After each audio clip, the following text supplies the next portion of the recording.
A lot of this isn't going to make sense to you, and I'm sorry about that. I'm just going to start at the beginning, with the house.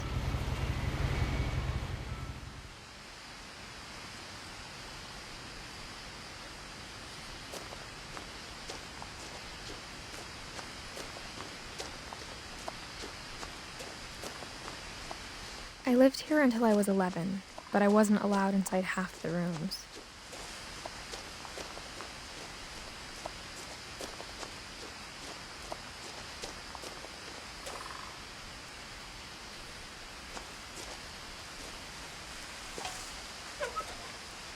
Inside the mailbox were bills from 7 years ago, marked urgent, open immediately.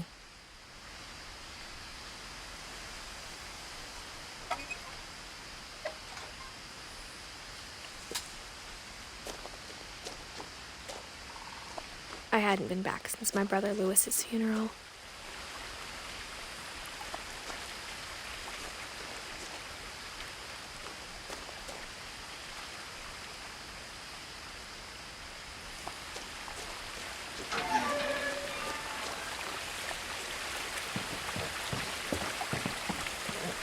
In her will, my mother left me a key, but didn't tell me what it unlocked. Maybe she thought I'd know, or she thought that the mystery would be enough to bring me back.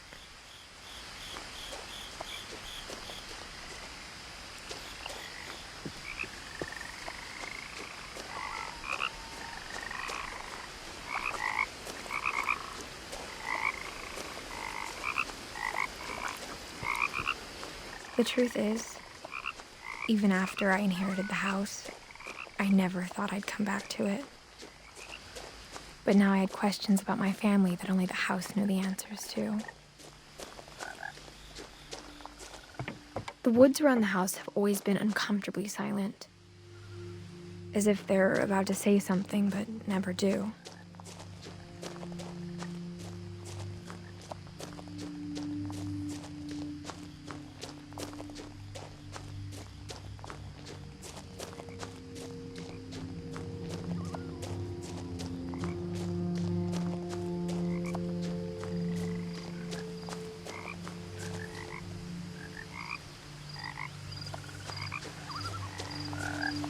The house was exactly like I remembered it, the way I'd been dreaming about it.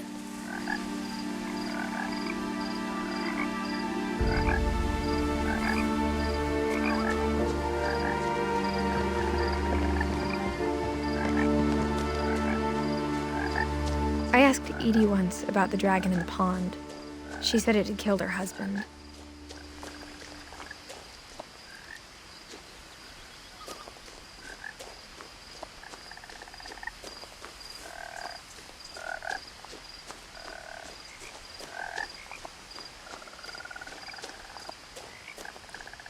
As a child, the house made me uncomfortable in a way I couldn't put into words. Now, as a 17-year-old, I knew exactly what those words were. I was afraid of the house.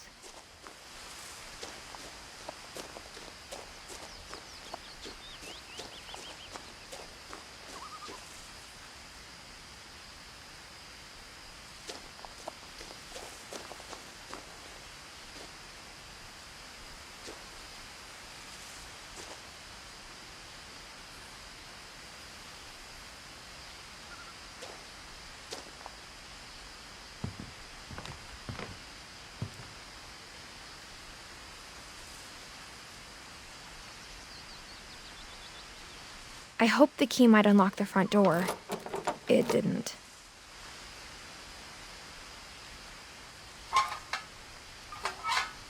Looking in, I felt like the house itself had been waiting for me.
Crawling through the doggy door used to be a lot easier when I was 11.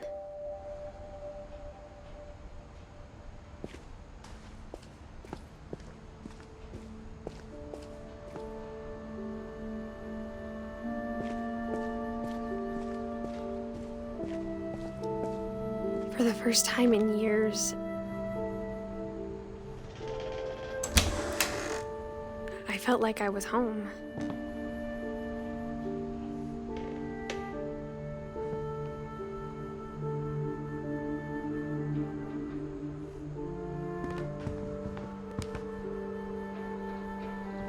But instead of a family, there were just memories of one.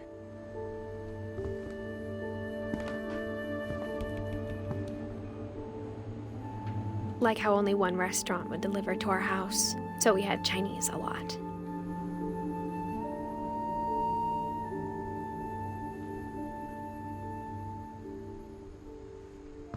Or how after Louis started working at the cannery, we all got sick of eating salmon. Except our cat, Molly.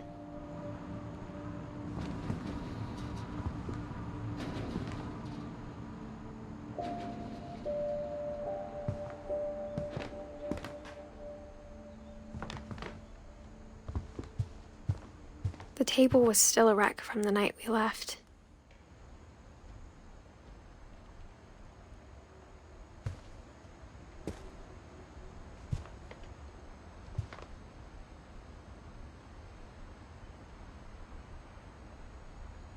It was like a bomb had gone off, killing everyone but sparing the furniture.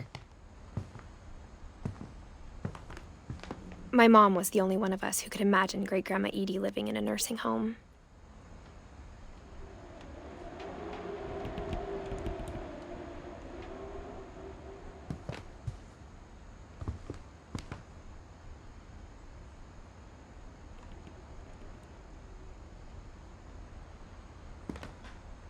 Nothing in the house looked abnormal.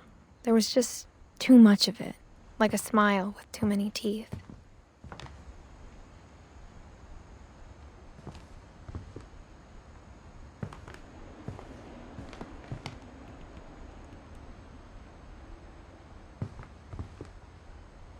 Even the fireplace had a story. Edie told me the bricks came from the original house, after it sank.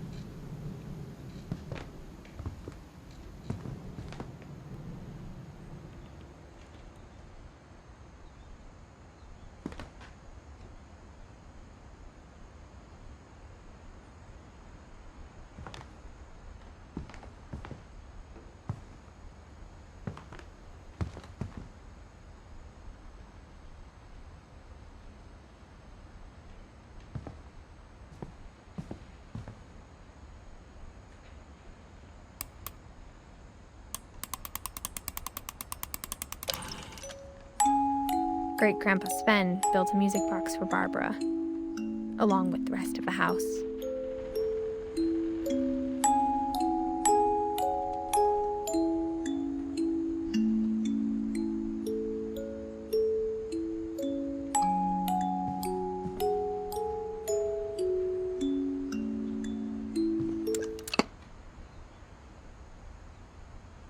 Mom always told me to stay out of the basement, so I wasn't too surprised when the key didn't fit.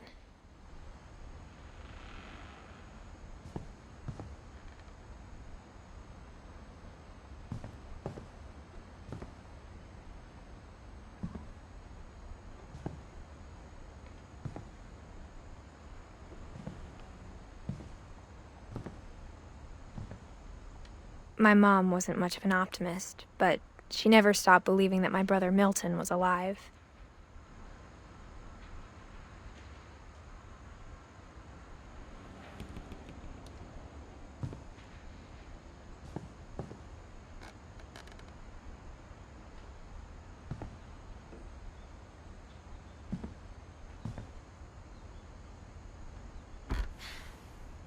Edie told me once that every Finch who ever lived is buried somewhere in the library.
After Milton disappeared, Mom sealed up all the bedrooms. Then Edie retaliated and drilled peepholes.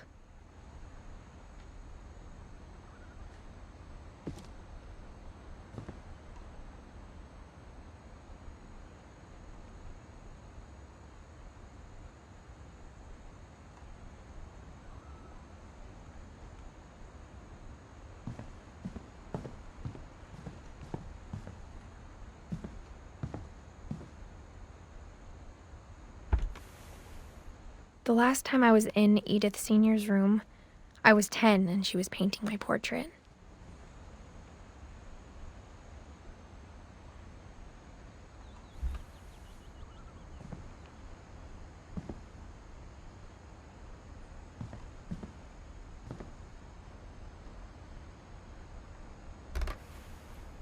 My Grandpa Sam spent 7 years sharing a room with his dead brother, Calvin.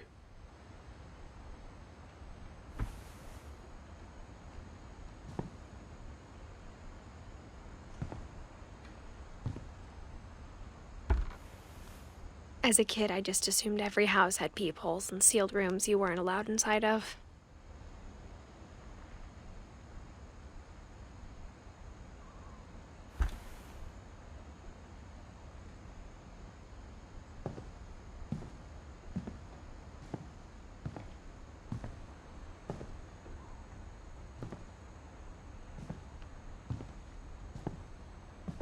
Whenever people ask me about my family, the first thing they always want to know about is Barbara.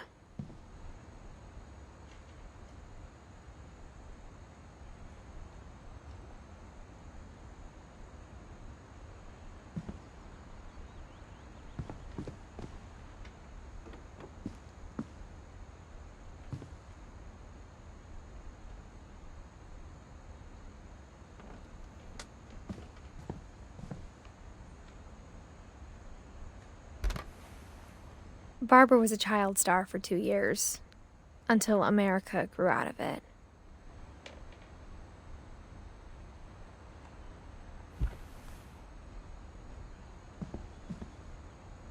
Edie's father, Odin, built the original house.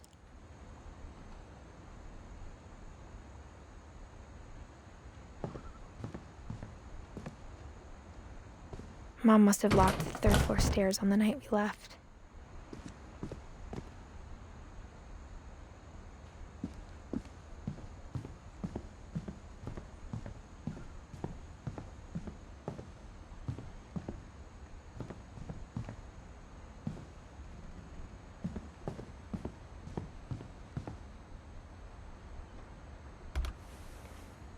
Molly always seemed like a girl I could imagine being friends with, if she hadn't died in 1947.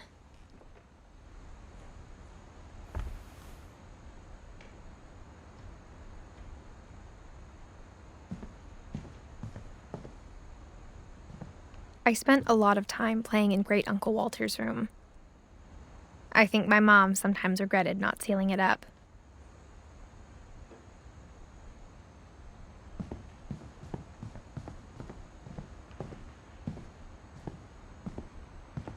Lewis told me there were secret passages, but I never believed him.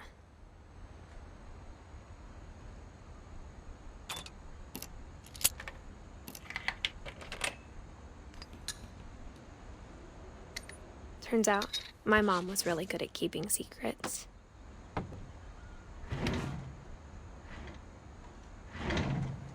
Now it was time to find out what my mom had been afraid of.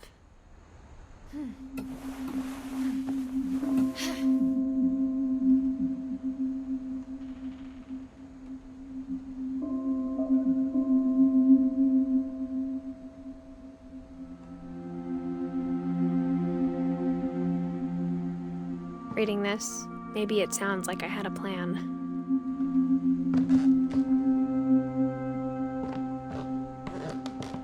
But I had no idea what was behind that door.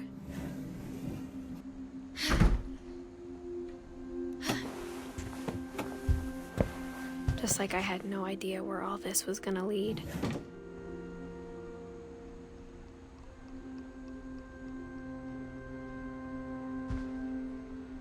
I grew up looking at Molly's room through the peephole. Being inside for the first time, I felt like I'd stepped behind a painting.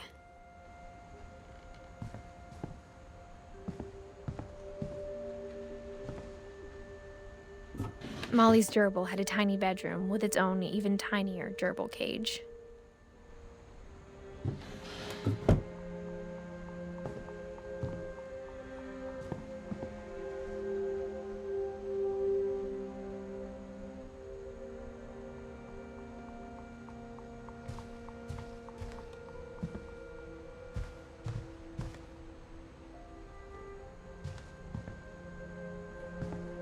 I got the sense Edie had spent a lot of time here.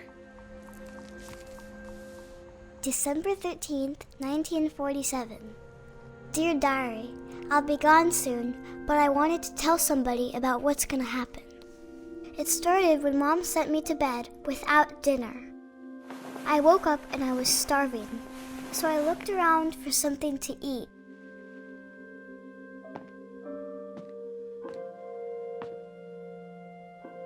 The gerbil food was dry, but I didn't mind it.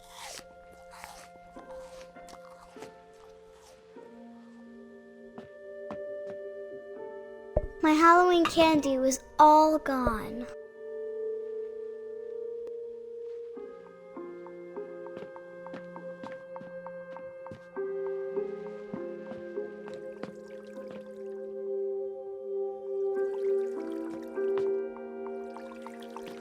I thought about eating Christopher, but I held back.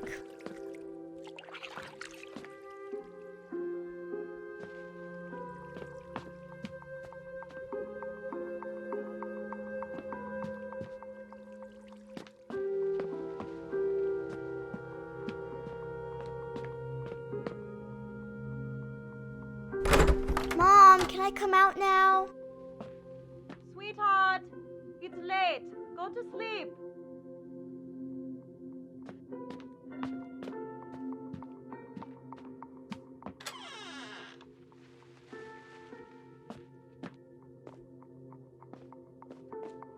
I kept eating and eating.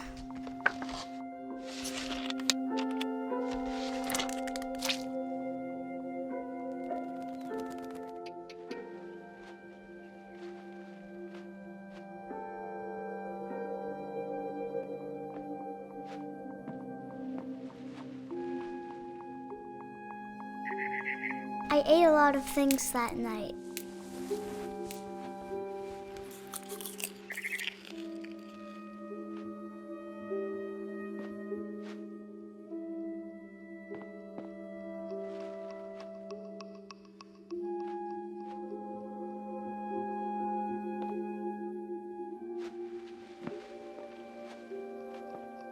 Then I heard chirping outside my window. It was a barn swallow going back to her nest. I reached out for her.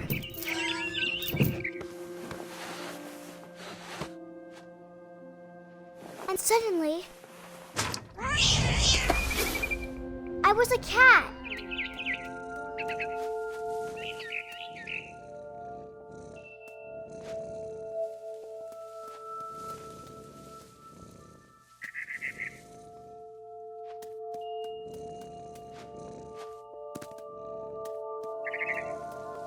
I tried to be quiet, but the bird was really scared.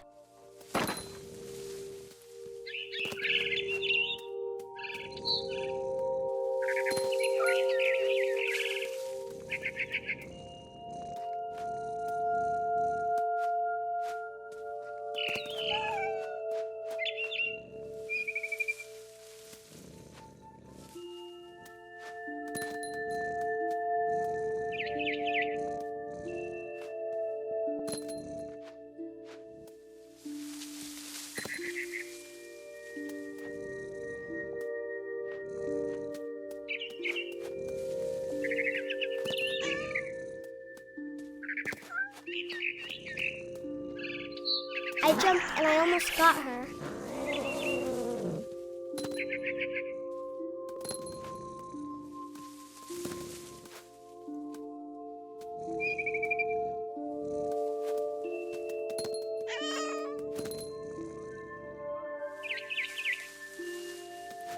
I could tell she was getting really tired.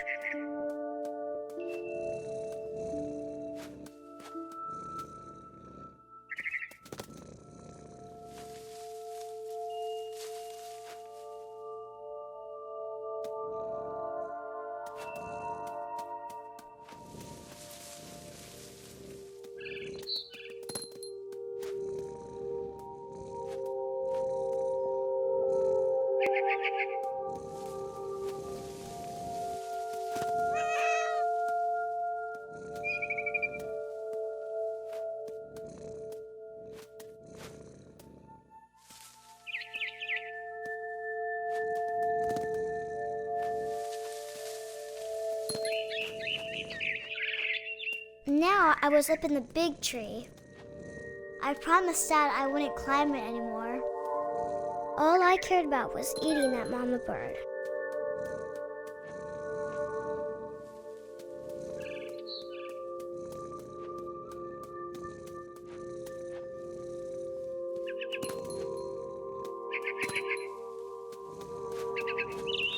I gobbled her up.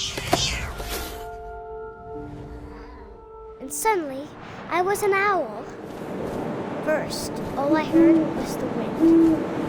Then I heard little teeth nibbling in the grass.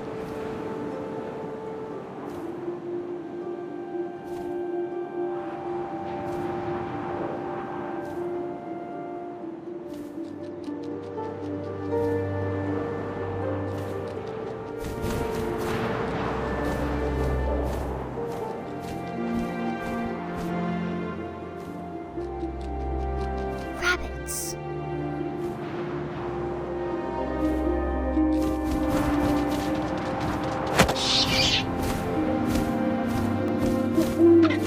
I imagined his face looking up and seeing mine through my talons.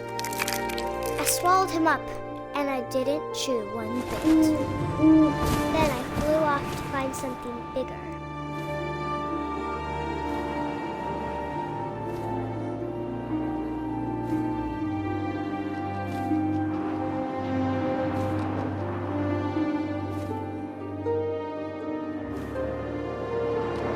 a mama rabbit.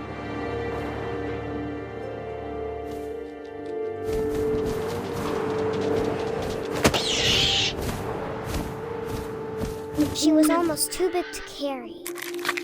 I started choking, but I couldn't stop eating. And suddenly, I was a shark.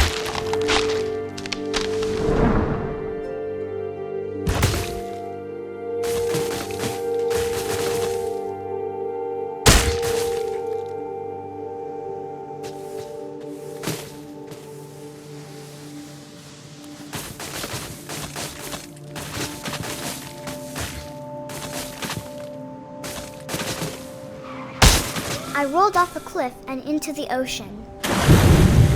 Now, I was hungrier than ever.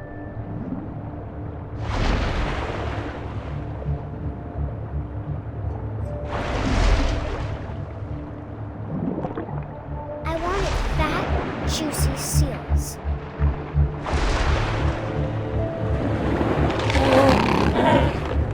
I tore off her flipper, and it tasted really good. Grabbed on tight, but I was so hungry I jumped out of the water. When I opened my eyes, everything had changed.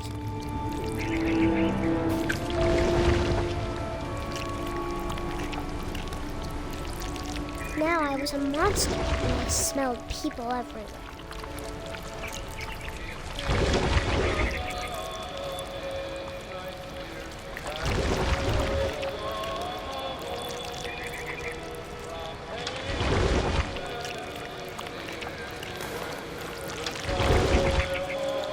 I was big, but I moved real quiet.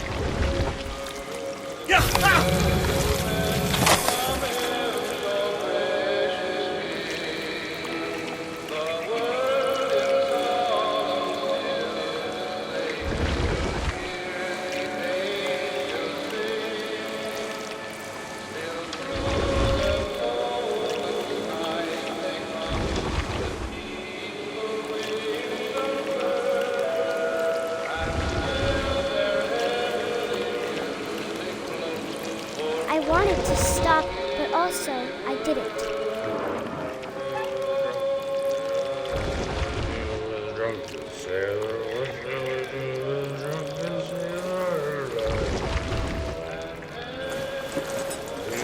Belly with a rusty razor, his belly with a rusty razor, his belly with a rusty razor. What's that do with a drunken sailor? What's that do with a drunken sailor? What's that do with a drunken sailor?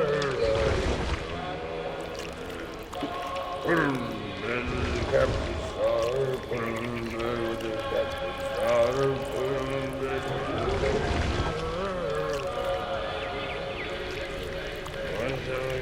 After the last passenger, I was still hungry.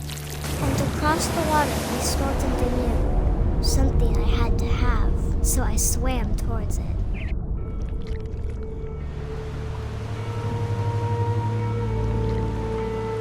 I slithered onto the sand, and the good smell went into an old pipe.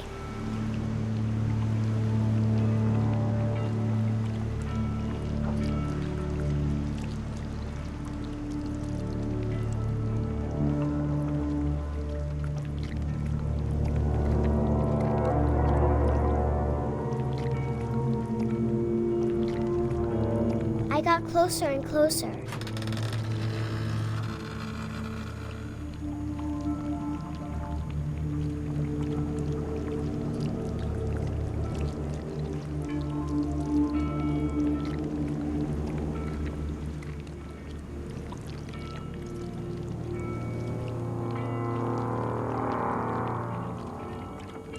All my stomach started growling.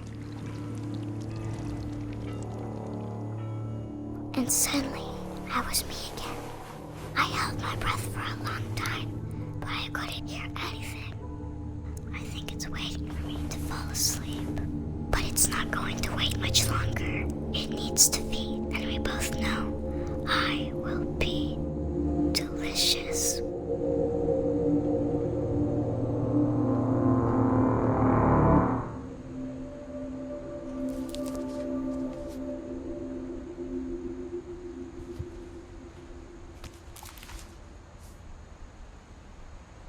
not sure if I believed all of that, but I'm sure Edie would have.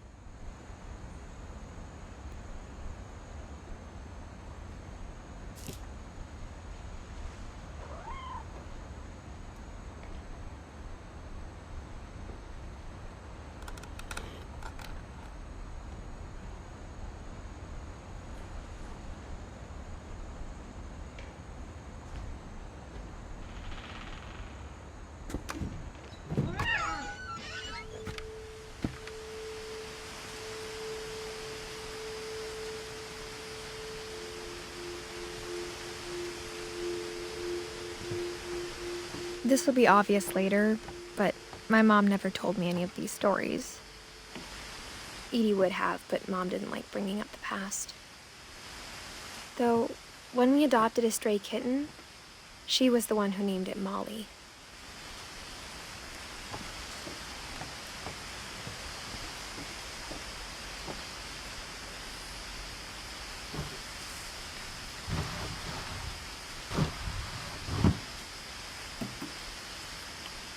I spent a lot of time in Great-Grandma Edie's room.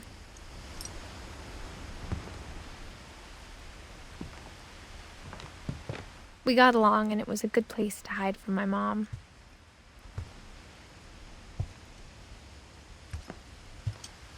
Edie gave a big interview about a mole man living under the Finch house. My mom was furious.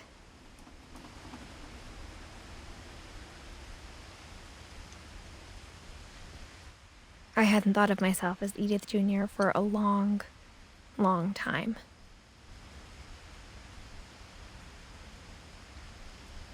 When Edie told people Sven was killed by a dragon, she could also have said he was building a dragon-shaped slide that collapsed. She could have, but she didn't.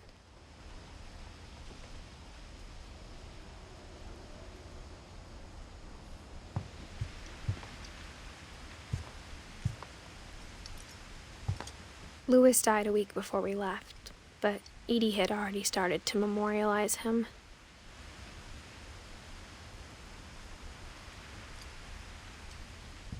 Her room was like a museum.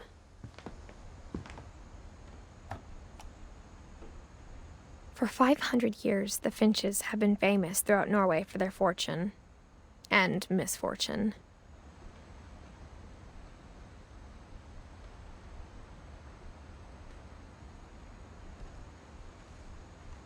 Odin Finch buries the latest victims of the family curse, his wife Ingeborg and their newborn son, Johan. On January 7th, 1937, he set sail with his family and his house, hoping to leave the curse behind. But 40-foot waves off the coast of Washington send the house and Odin to the bottom of the sea. Odin's daughter Edie, with husband Sven and baby Molly, step ashore on their new home, Orcas Island. Odin Finch is the first to be buried in the new family cemetery. His daughter Edie is already dreaming of a new Finch house.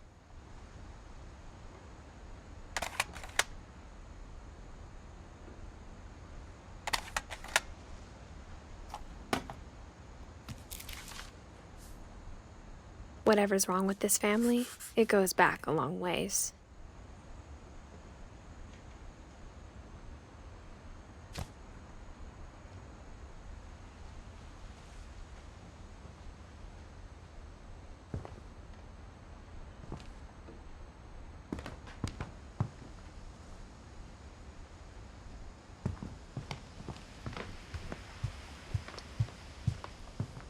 Even in her 90s. Sometimes Edie seemed a lot younger than my mother.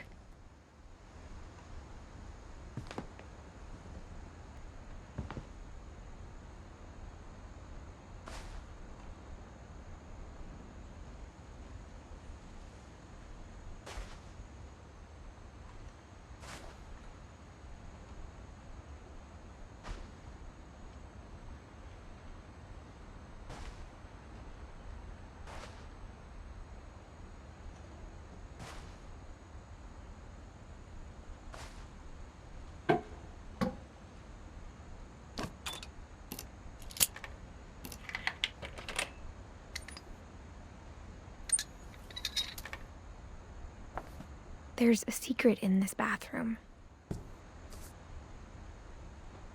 It's in the last place you would look. It isn't in the cupboard.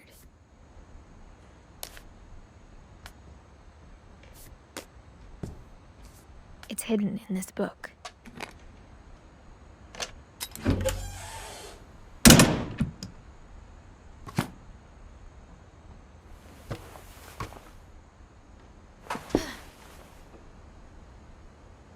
Sven gave Sam an old camera he'd refurbished. He never put it down.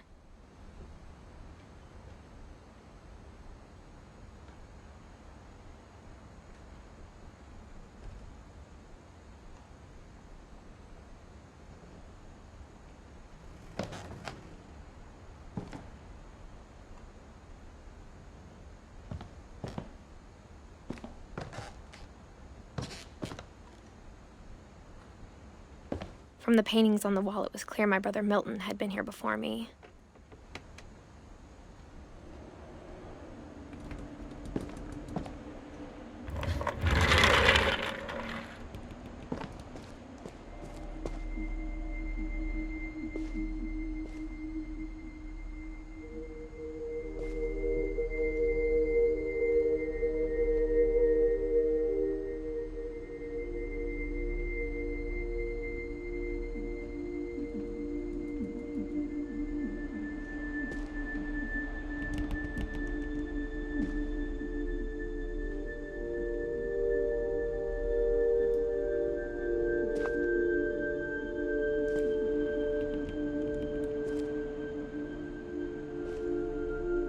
I knew Grandpa Sam had a twin.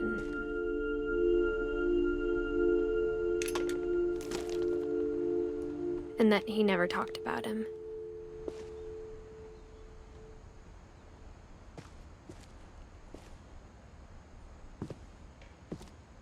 I guess my grandpa didn't like history any more than my mom did.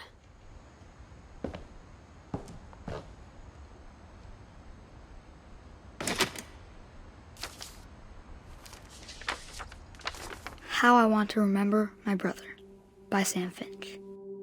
The thing I remember is that when he made up his mind, that was it.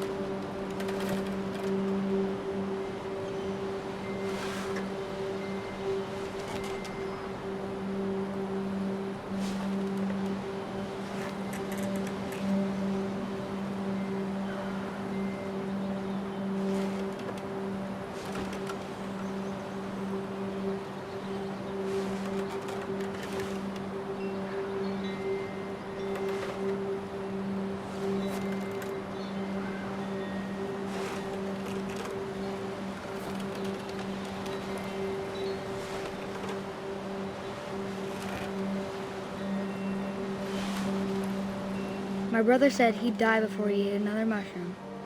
And he did.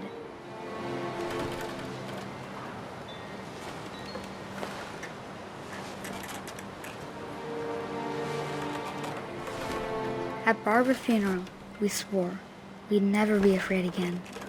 And he wasn't. I think Calvin always wanted to fly. Sam! Calvin! Dinner's ready! Coming! But that day, he finally made up his mind to do it. I told him going around was impossible. Maybe if I hadn't said that,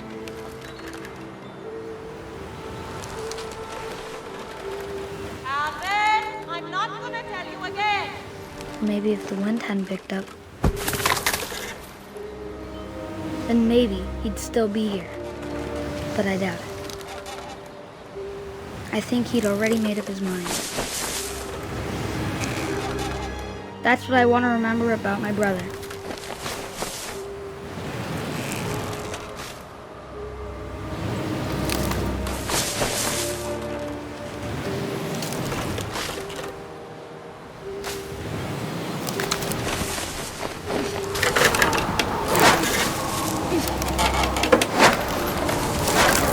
day he made up his mind to fly, and he did.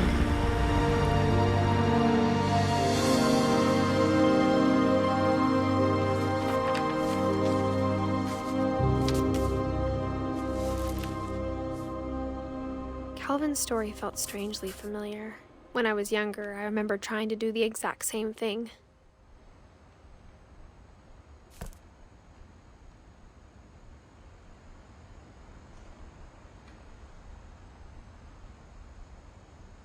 After the funeral, Edie roped off Calvin's half of the room.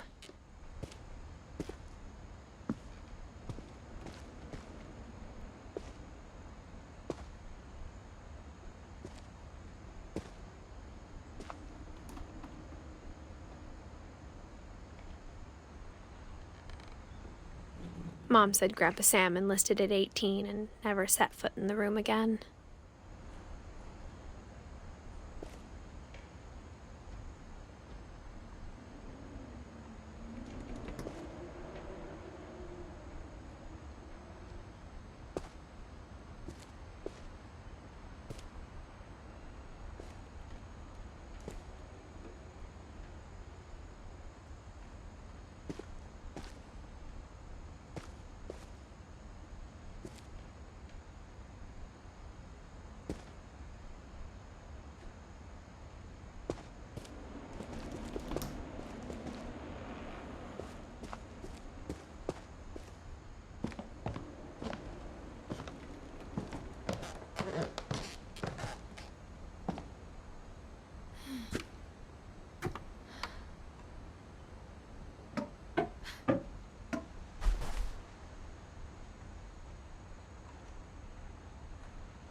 The only trace Grandpa Sam's first wife, Kay, left on the house was the pink bathroom.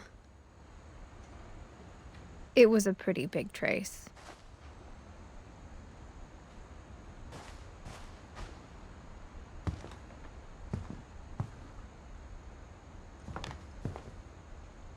One summer, they evacuated the island, but Edie refused to go. For a few weeks, she was a celebrity.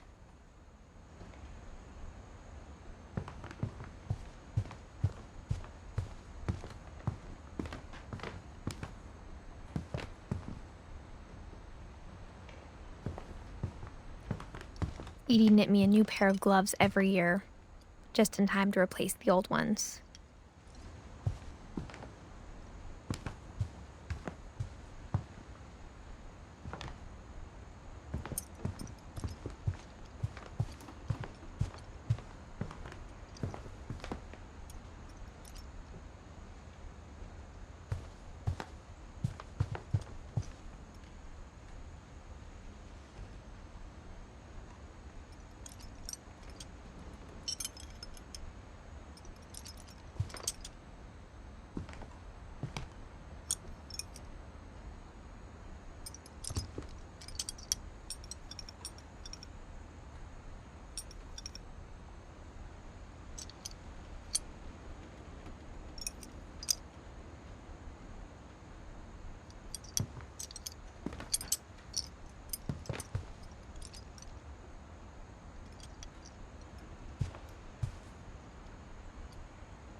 The passages were a pretty tight fit. They'd obviously been built for smaller hands and bellies.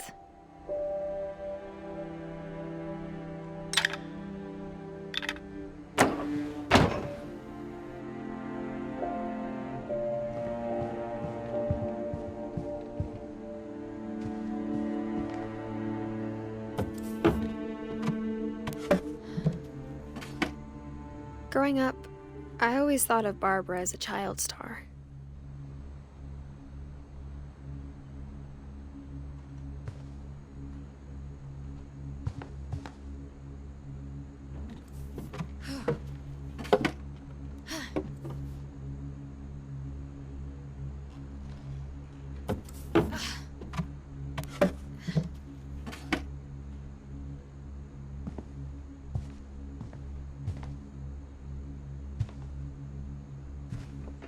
I never thought about how hard it must have been for her afterwards.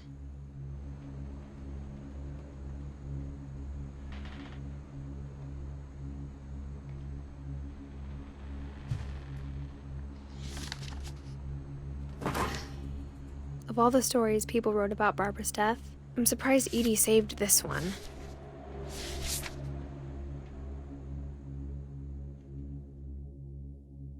Old Jack here with another ghastly tale inspired by America's most unfortunate family. I'm calling it The Surprise Ending of Barbara Finch. As a child star, Barbara was famous for her scream. Now at 16, she was all washed up. A has-been. But in a lucky break, she'd been asked to perform her signature scream at a local convention for monster movie fans. It was just the boost her career needed. Unfortunately, her scream hadn't aged well. Getting better. I think you just need the right motivation. Her biggest fan and current boyfriend, Rick, was about to demonstrate when... Now that was a great scream. It was Barbara's father, Sven. He'd slipped into a table saw and had to be rushed to the emergency room. So Barbara got stuck babysitting her youngest brother, Walter. Her convention comeback was cancelled. Okay, I'm hearing frustration, but I'm not hearing terror. What if I tried... A gang of hoodlums in Halloween masks have been terrorizing Orcas Island tonight. Police are urging residents to... That came from the basement. You're right! Also, I loved your delivery on that. Why is your basement door locked? Because my dad likes making puzzles and secret passages. There's a key hidden in the music box. The secret is to keep winding and winding until finally the key pops out. Thanks, babe. I'll be back in a sec. 20 minutes later, Rick hadn't returned. So Barbara went to look for him, right on cue.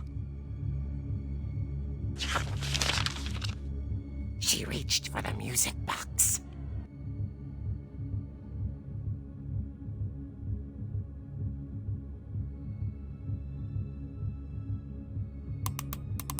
And as she wound the key, she listened for Rick, but the house was silent.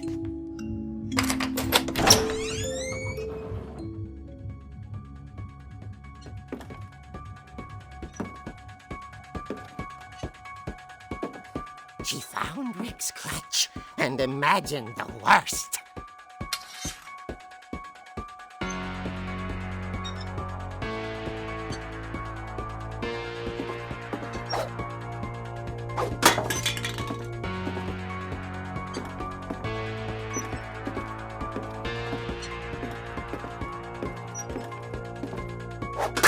The gang's leader is the infamous Hookman killer, Dr. Carl Hamill, who impaled and then ate his family 10 years ago tonight.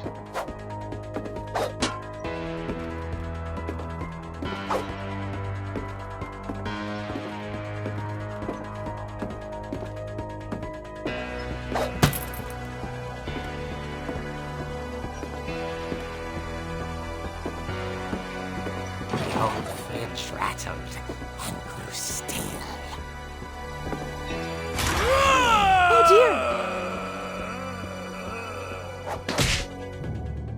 Oh! Rick? Barb, relax. I was just trying to scare you to help you find your scream. Well, I'm not scared, Rick. I'm furious. Then act furious. All I'm getting from you now is that you're hurt and confused and She threw him out, but she kept a little something to remember him by. Barb, have you seen my other crutch? And she was still holding it when she fell asleep watching the late picture show. Hours later... Barbara! Walter, what's going on up there? Ah! Okay, I'm coming up, but if this is a trick, you're dead, Walter.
Walter had vanished, but his bedside radio was still on.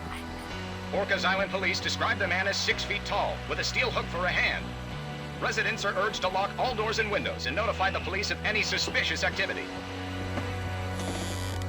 Barbara turned, saw the hook man, and was speechless. He was quite smashing.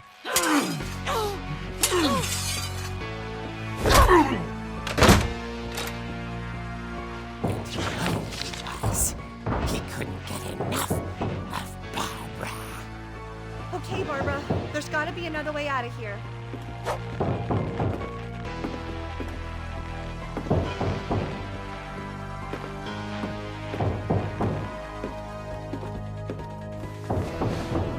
That night, she played her part beautifully.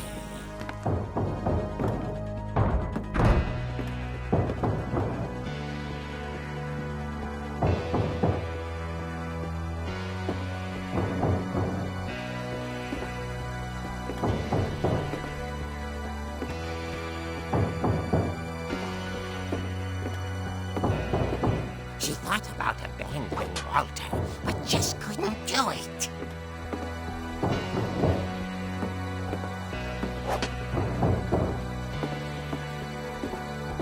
Molly's door hadn't been opened in years. The hinges groaned.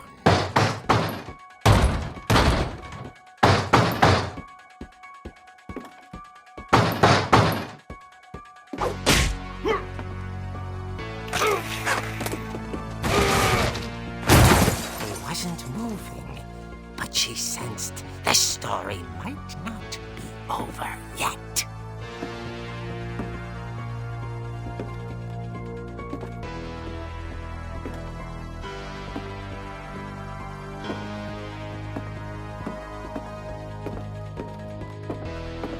The hookman had vanished. She listened for his breathing, but all she heard was...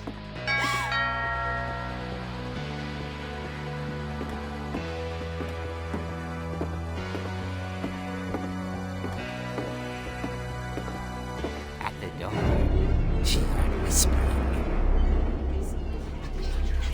It was coming from inside the house.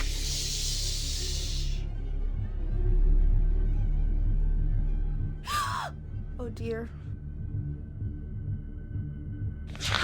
Surprise! Bravo, Barbara! You were wonderful. The monsters had come to surprise her. For Barbara, it was a dream come true. Then she saw what kind of monsters they were, and she realized what was about to happen. She was going to be famous. And with her final breath, Barbara Finch gave the performance of her life.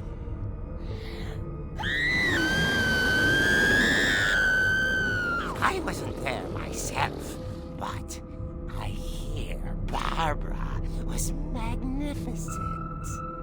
Poor girl. She had a taste for stardom. But unfortunately, so did her fans. Of course, the police blamed it all on poor Rick, who disappeared the same night. And little Walter?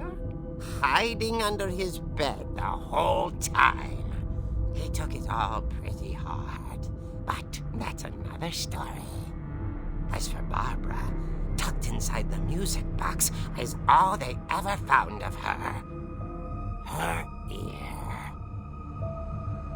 Now that's what I call a real eerie tale.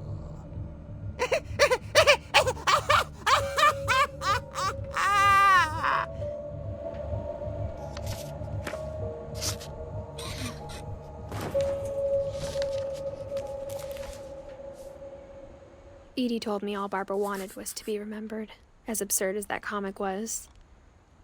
Maybe what Edie saw was a happy ending.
Funny. All those times I played with the music box, I guess now I know why Mom didn't like me playing with the music box.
I wonder if that comic was right about there being a key inside the music box near the basement.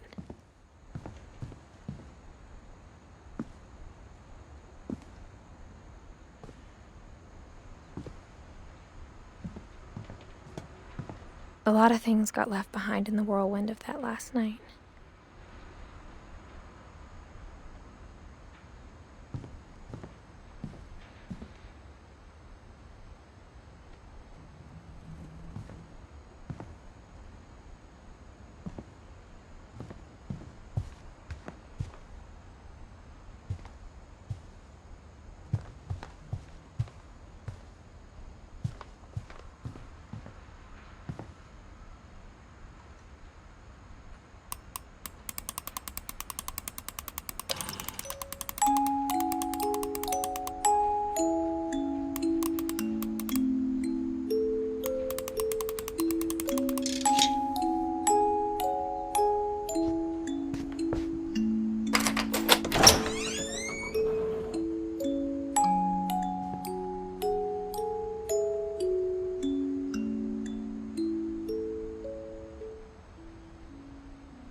Mom said the basement was off limits, unless I wanted another tetanus shot.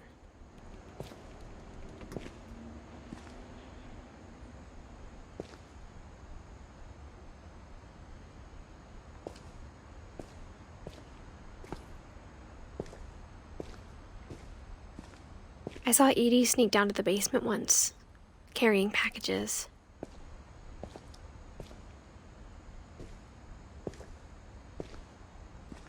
I thought maybe she was hiding presents.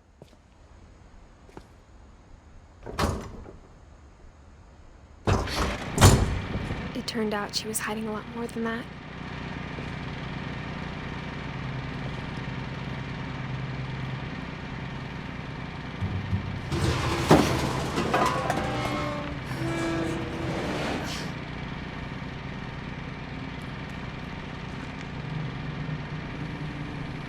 I remember asking Mom once about where Walter had gone.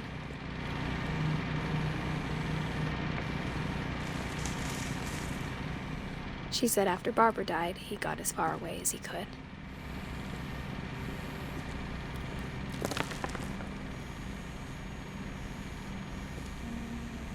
If there's a pattern in all these stories,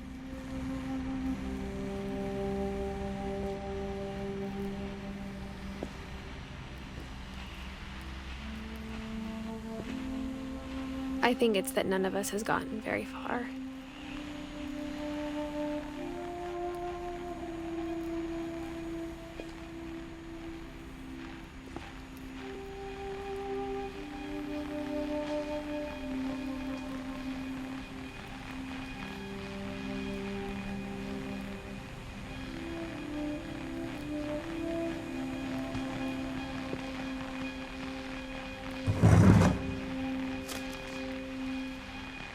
Goodbye, everyone. I can't believe I've been down here for 30 years. On that first day, after the shaking started, I didn't think I'd survive a week.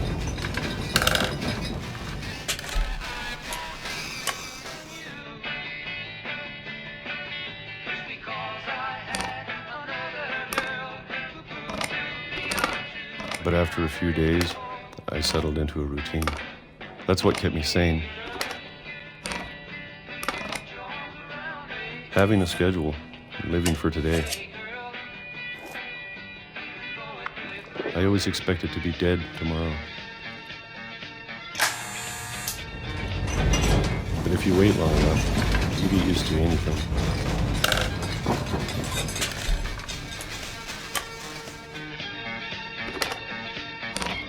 Even a monster on the other side of the door starts to feel normal. almost friendly.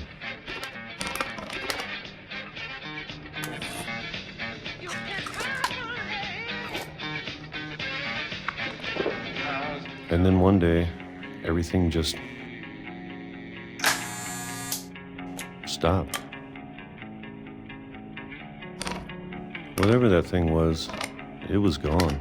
Maybe it got tired of waiting. Or maybe I just got tired of being afraid.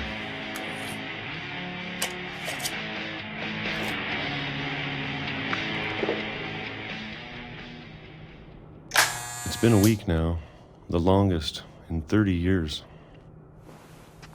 I'm done waiting. I have to leave while I still can.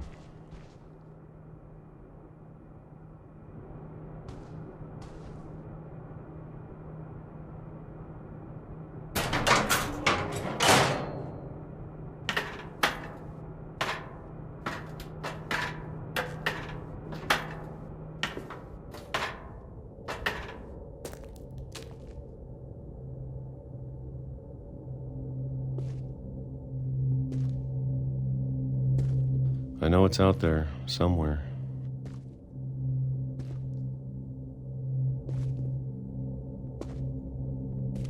Whatever killed Barbara and Molly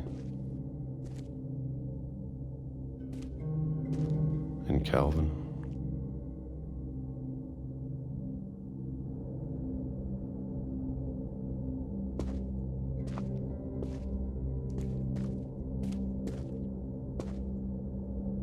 Maybe this is all a mistake.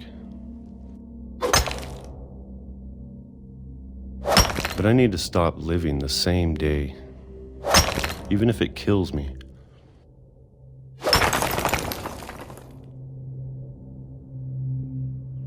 Whatever's out there, I want you to know I'm ready for it. I'm going to appreciate all of it, especially the food.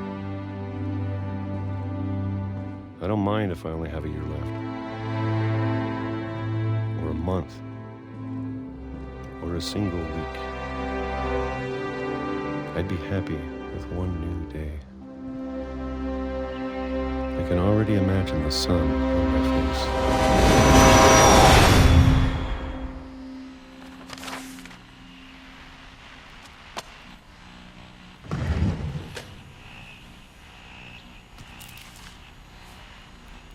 Walter died when I was 6. I can't believe my mom never told me he was down here.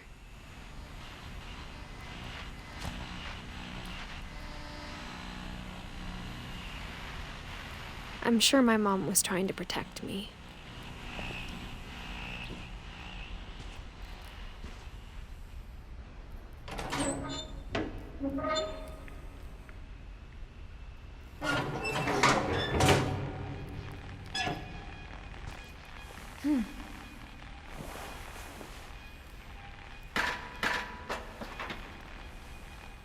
Maybe she was afraid I'd end up like Walter.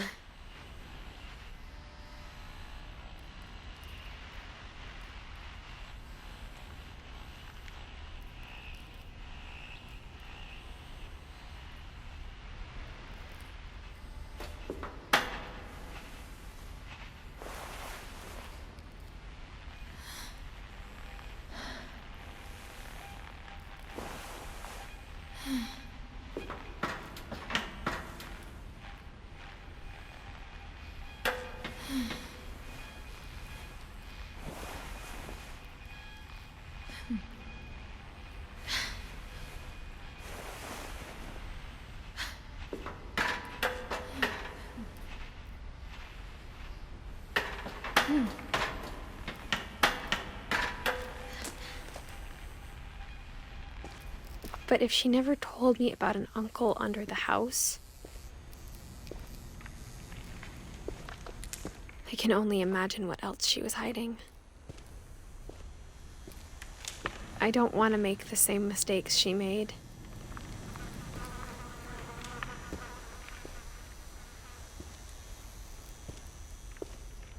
Trying to bury something that's still alive.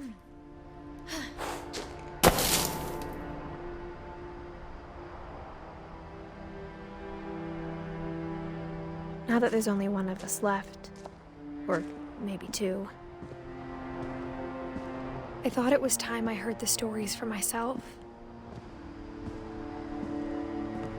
and found out what happened to everyone else. But now I'm worried the stories themselves might be the problem. Maybe we believed so much in a family curse, we made it real.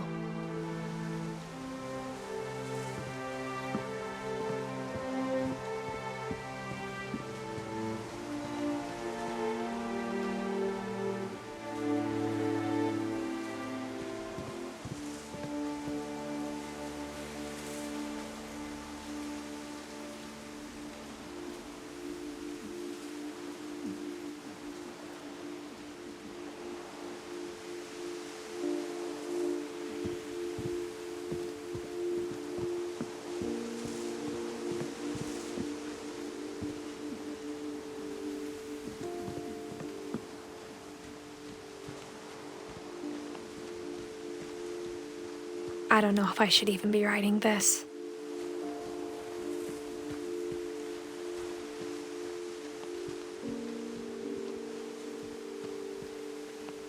Maybe it'd be better if all this just died with me.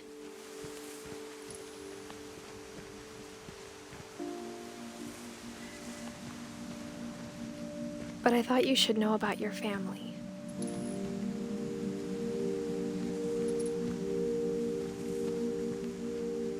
And the history you're a part of.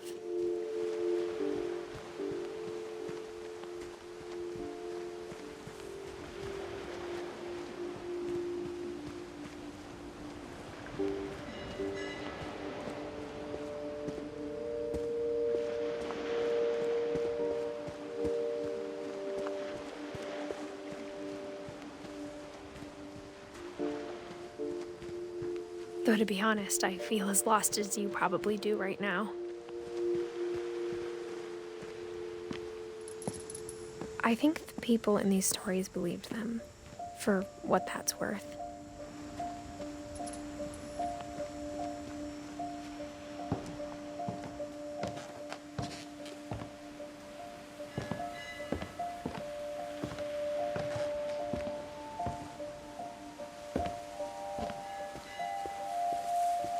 And when you look at the house, that history of imagination and stubbornness and madness, any of it seems possible.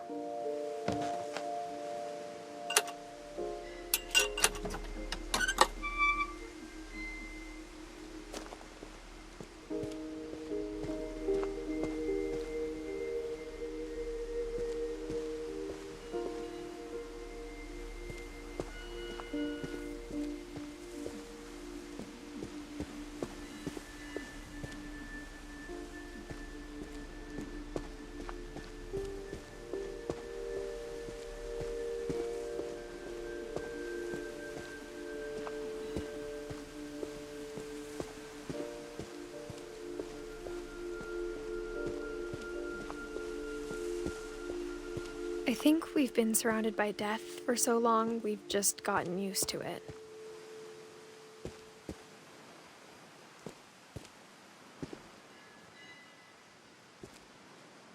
What kind of family finishes building a cemetery before starting the house?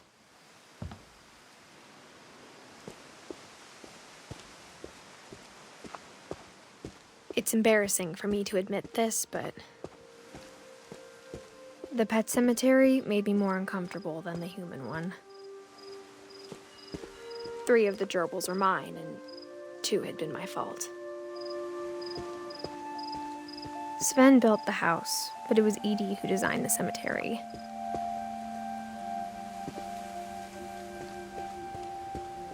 I'm sure Odin's monument had been Edie's idea. My mom was always trying to move on, but for Edie, the past never went away.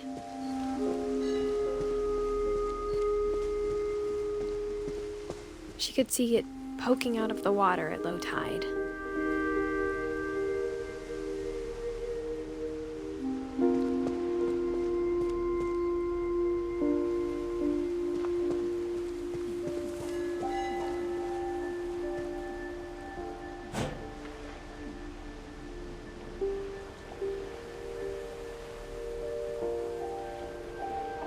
Edie said she dreamed about the old house every night.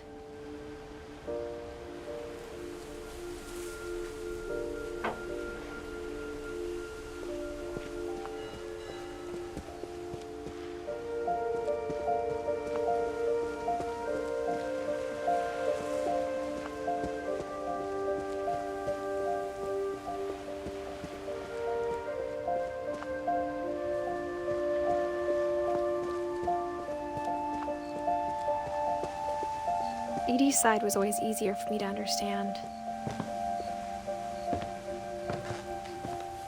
But the older I get, the more I can see where my mom was coming from.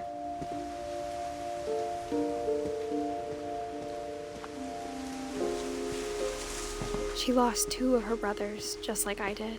I get why she tried so hard to protect us.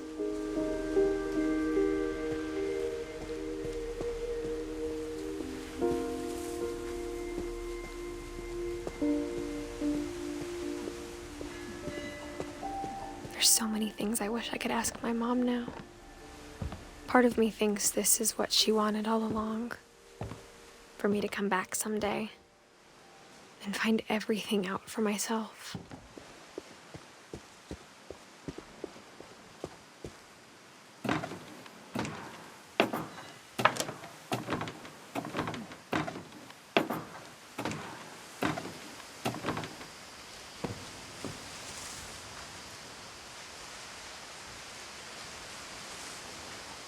But looking back on it now,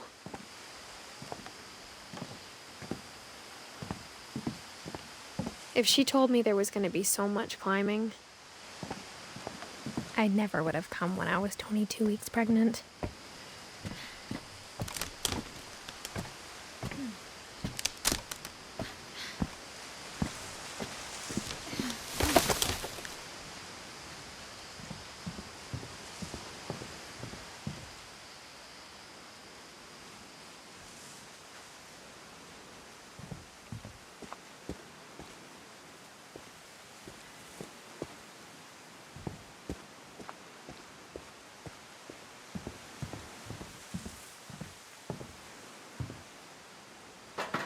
I never met Grandpa Sam, but I think he and my mom had a lot in common.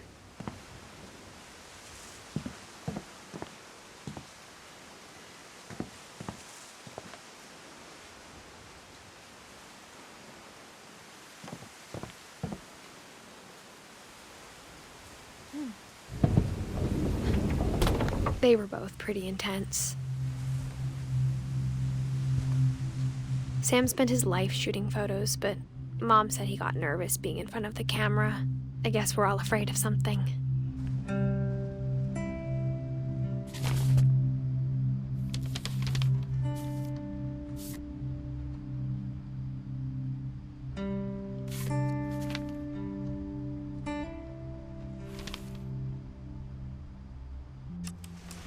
Dawn, I promise, you'll never forget this weekend. Yes, sir. These memories are gonna last a lifetime. Am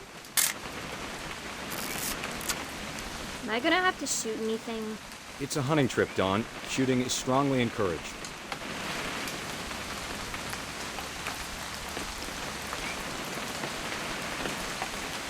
What? Perfect. It's gonna rain the whole weekend, isn't it?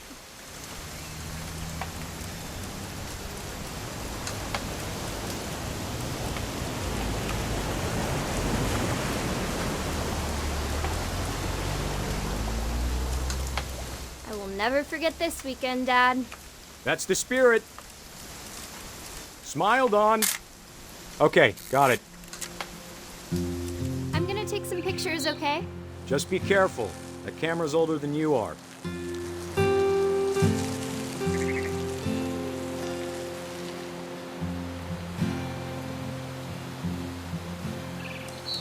You're right, Dad. It's starting to clear up. Still freezing, though.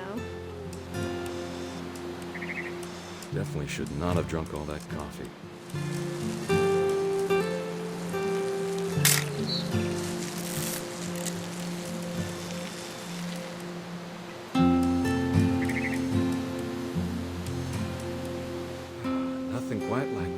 inside.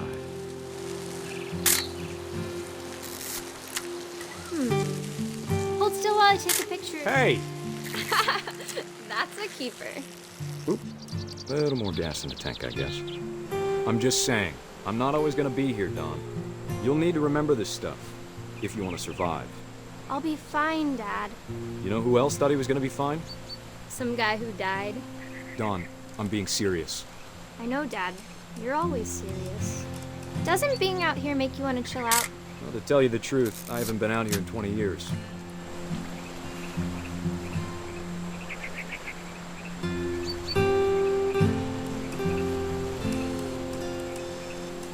Last time I was with my brother Calvin.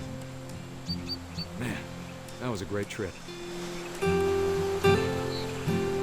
Your grandpa Sven taught us how to fish, how to build a fire. Dad! Good eyes, Don.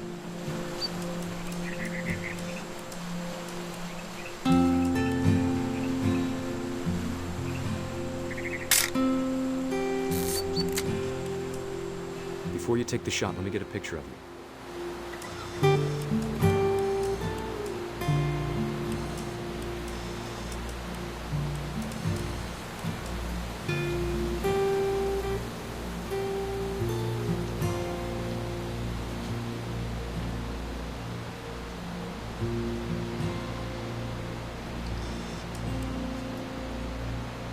Dad, I... Just breathe. Let me get behind you. Do I have to do this? Don, you don't have to do anything. But if you want to survive, you'll need to be strong.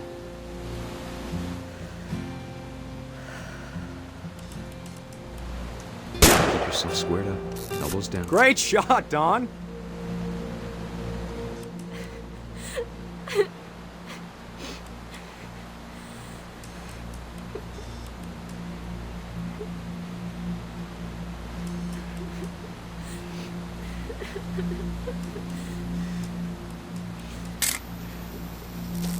I'm proud of you, Don. Always remember that, okay?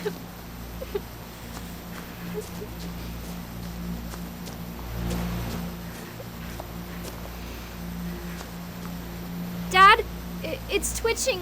I think That's it's totally still... normal, Don. Just focus on the camera. Try not to think about... Dad!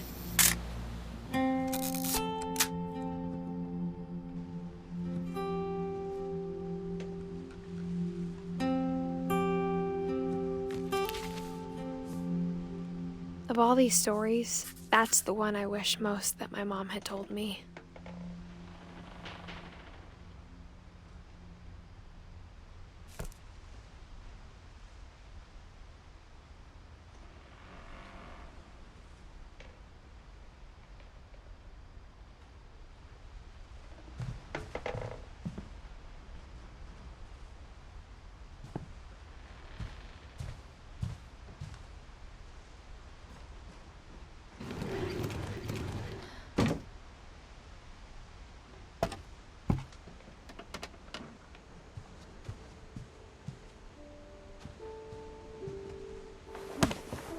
After Sam died, my mom and Edie got really close. They'd both lost a lot.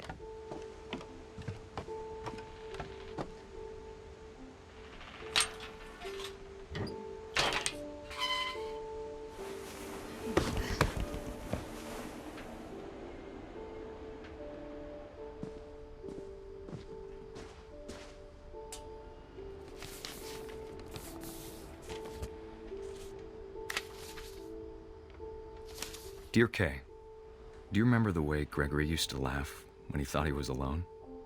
Like something funny was happening, but only he could see it.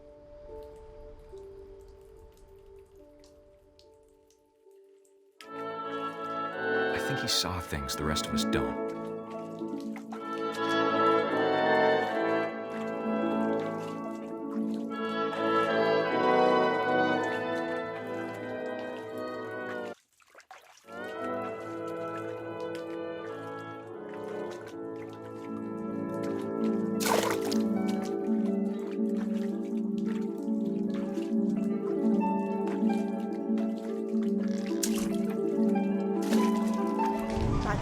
Gregory, it's time to...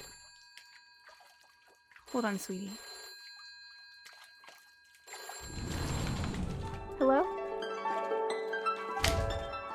Sam, I told you I don't want to talk right now. I wonder what he saw. What his robe was like.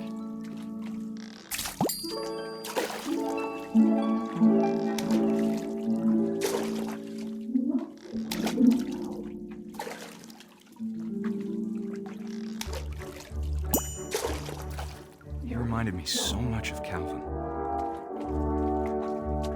Lost in his imagination.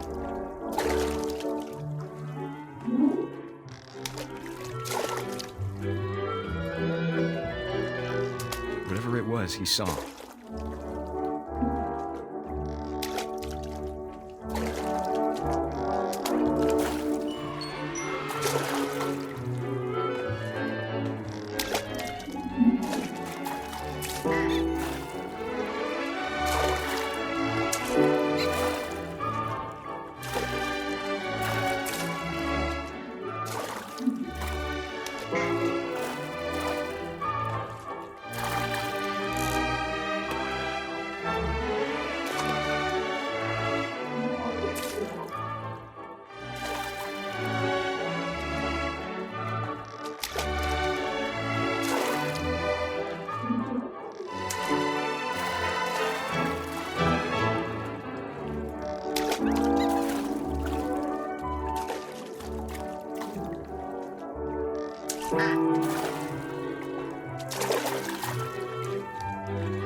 It sure made him happy.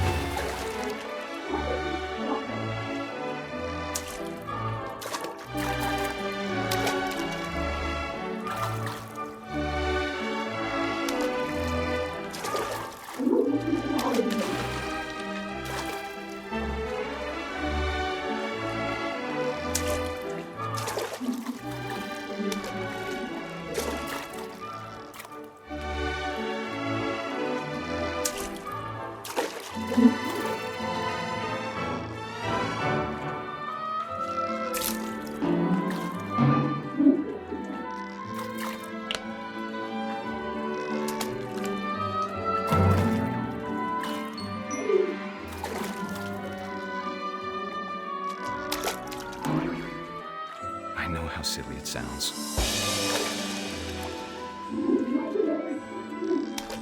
That I worried about a baby being too happy. But I could feel her slipping away. Sorry about that, Gregory. I know you did everything you could. Maybe if I hadn't called that night. Damn it.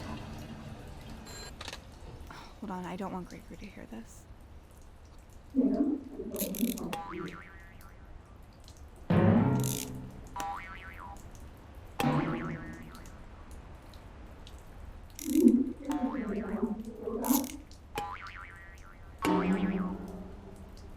I wish he could have told us about the world he saw.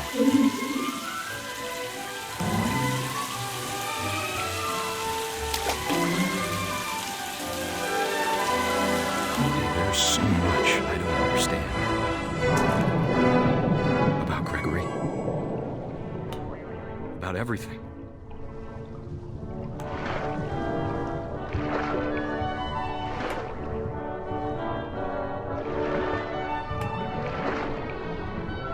But I know what happened wasn't your fault.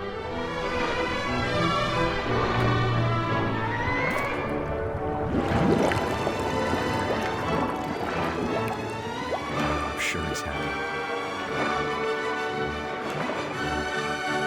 And he'd want you to be happy too. Good luck, Kay. Love, Sam.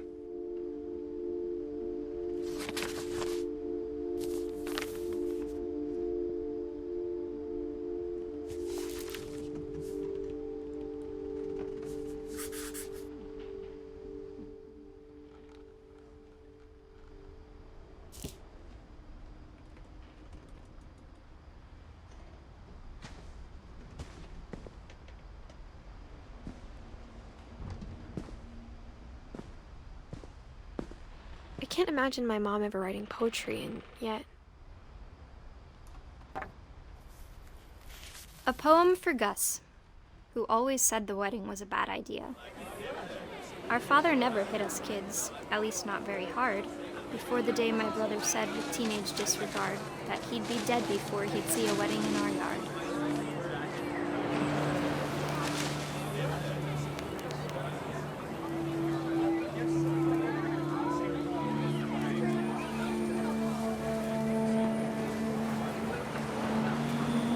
My father made him come, of course, but Gus stood far apart, just flew his kite and bottled up the storm inside his heart.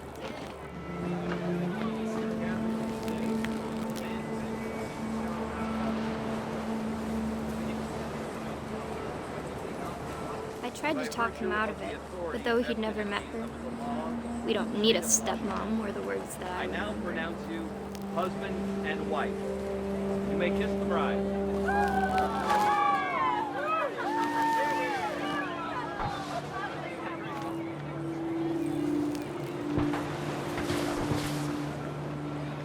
When the time for photos came, Dad ordered him to come here. But Gus declined, and as a sign held up his middle finger.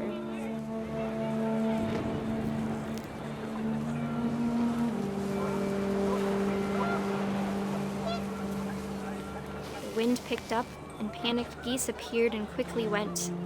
But all the humans did that day was go inside the tent.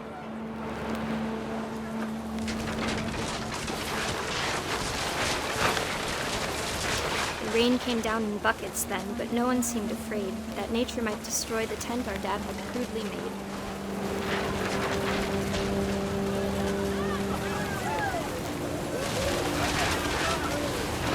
The thunder sounded much too close and full of angry power. But all my father said to this was, "Make the music louder."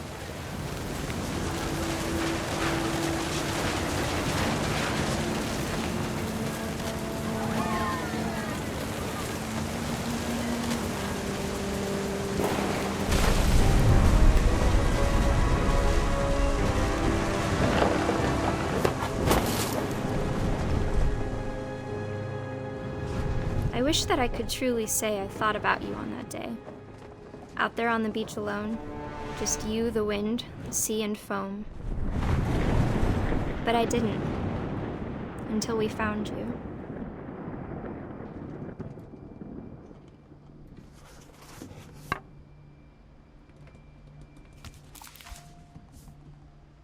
She never talked about him, but Mom told me once if I was a boy, they were going to name me Gus.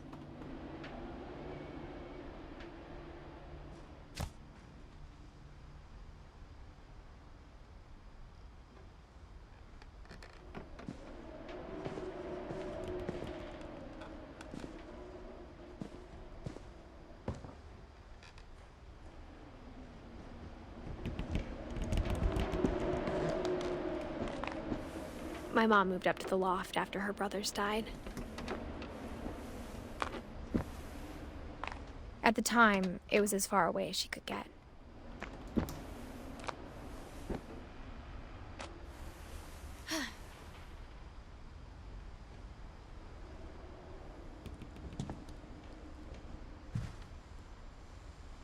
Religion was another thing my mom never talked about, but I think it helped her a lot after her dad died.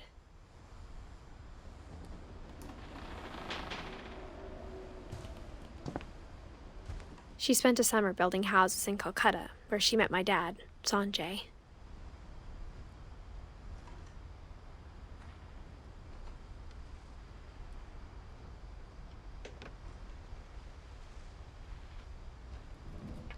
My mom moved to India a week after graduation and got a job teaching English.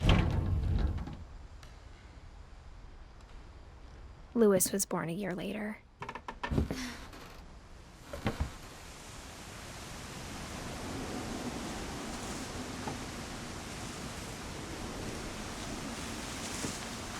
When my dad died, I don't think Mom knew where else to go. I'm sure Edie was happy to have her back.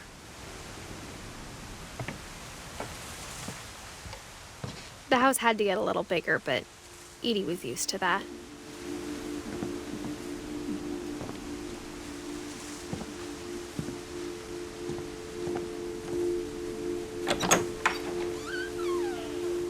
And for a while, things were good. Almost normal.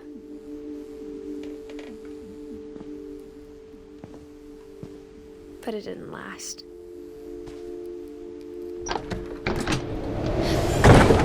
The beginning of the end was Milton's 10th birthday, when Edie gave him a castle.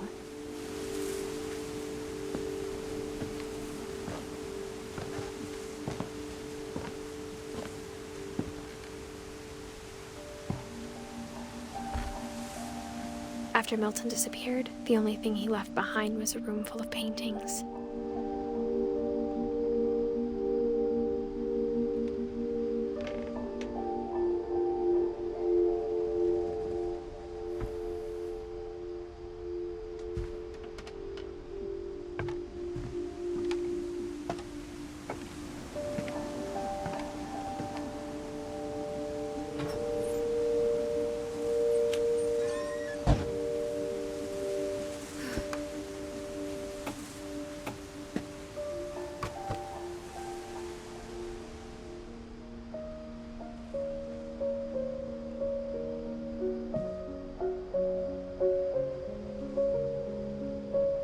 I think Edie was happy to finally have another painter in the family.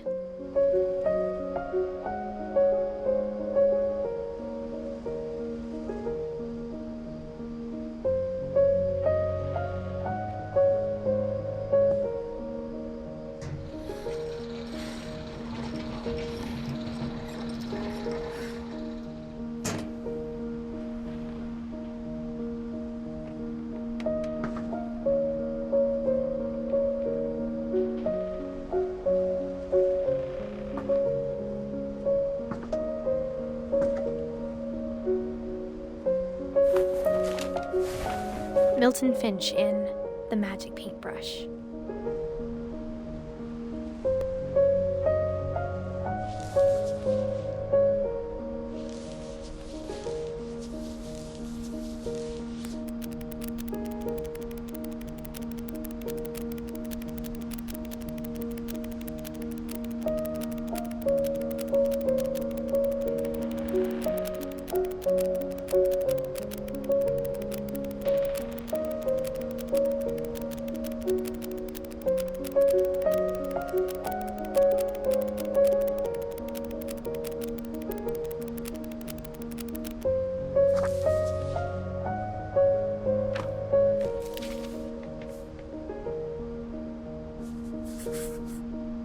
I was 4 when Milton disappeared.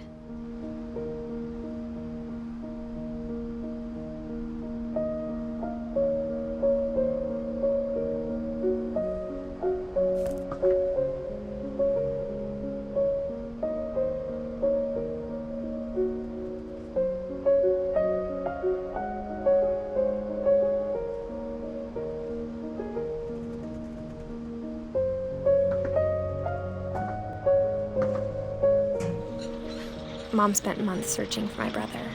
Then she sealed the doors.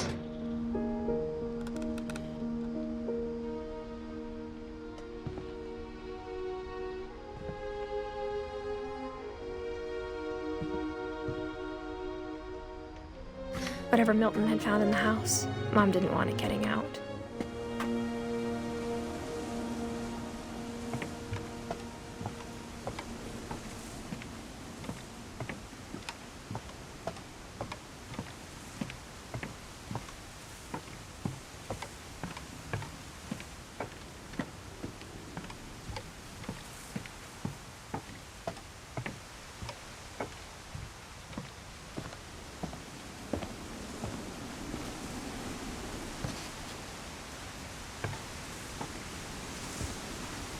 Mom definitely blamed Edie, but I think Louis blamed himself. After he graduated, he just spent more and more time in his room, until Mom got him a job at the cannery.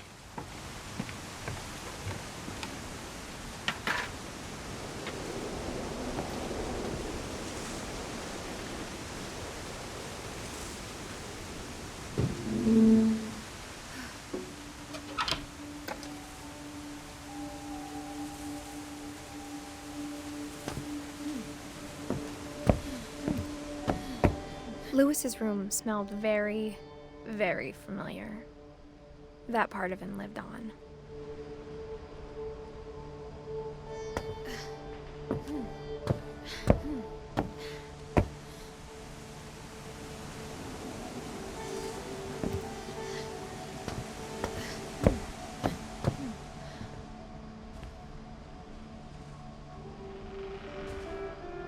Lewis and I spent a lot of time playing games together, but he was surprisingly bad at them.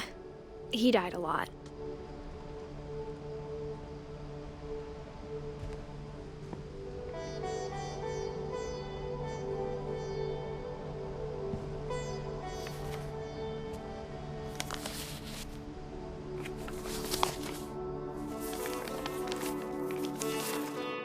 Dear Mrs. Finch, as Lewis's psychiatrist, I can understand your desire for an explanation. As I see it, the trouble began in January, shortly after we convinced your son to seek treatment for substance abuse. Newly sober, I believe Lewis first noticed the monotony of his daily life.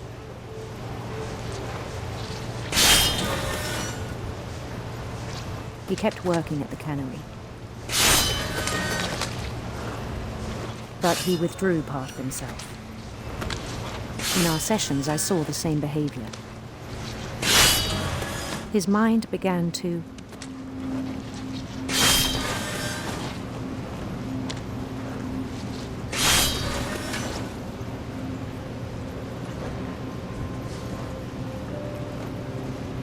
wander.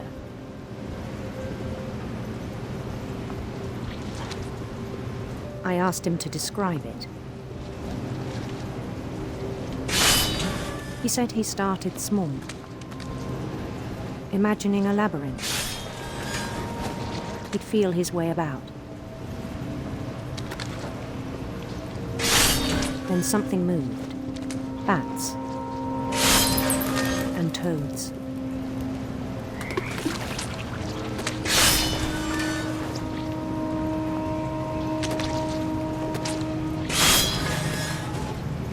And things that have not names.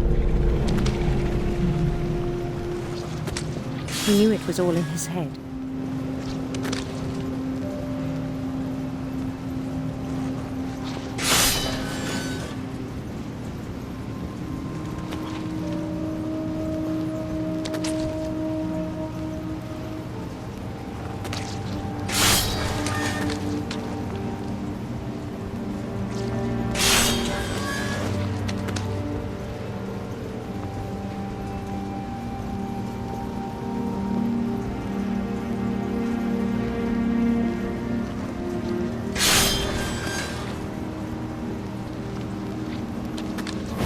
He took it very seriously. I had hoped he'd find himself.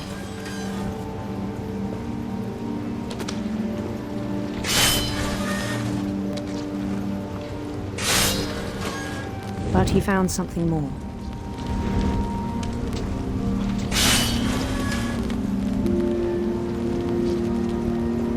I worried about him then. Daydreaming at the cannery.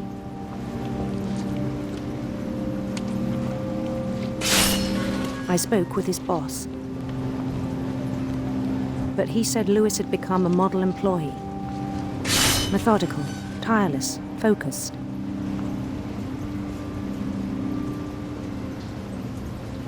Like a whole new Lewis. So I let him go on.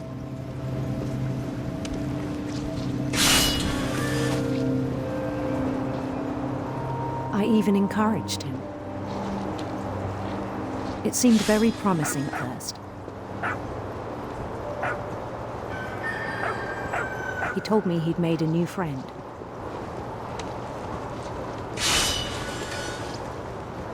On the edge of a city he named Lewis Topia. He built the city up slowly, brick by brick. Then he made musicians.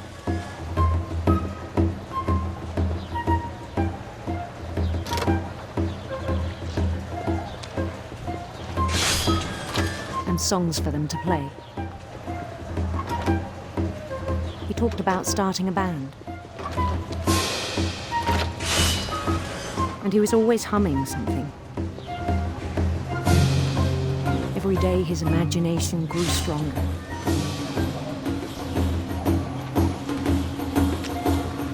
He no longer spoke at the cannery, but his chopping was as reliable as ever. Then one day it struck him that all the cheering crowds, even the stones under his feet, were all in his imagination, so he could do whatever he wished.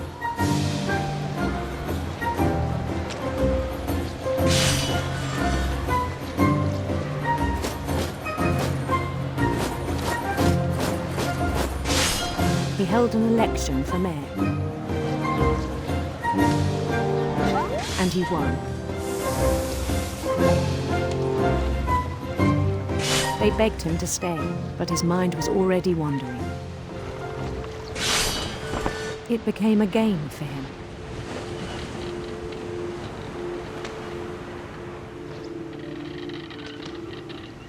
He'd conquer a city, then immediately push on.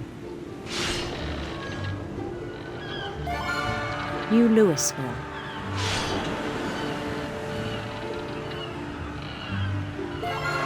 St. Louis. He started drifting away from our reality.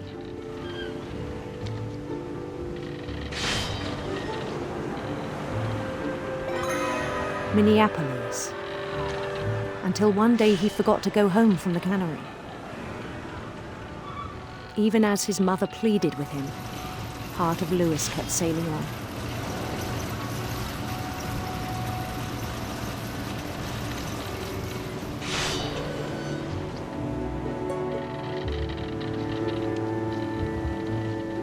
In Louisburg, he heard rumors of a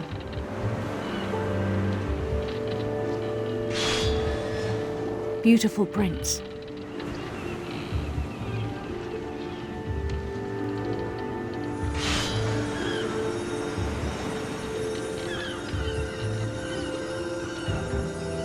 The prince was on his own quest for sinister serpents.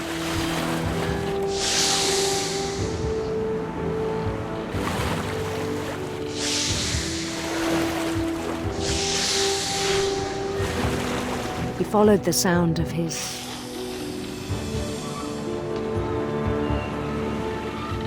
silver harp.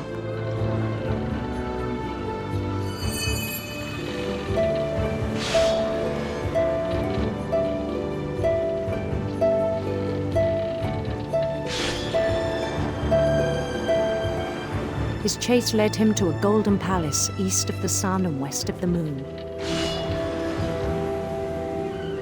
Even then, his logic remained sound. He knew the world was all in his imagination.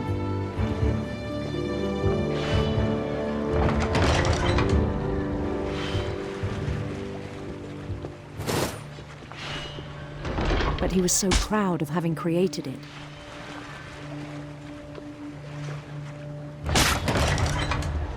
In his own eyes, he'd become something greater than a king.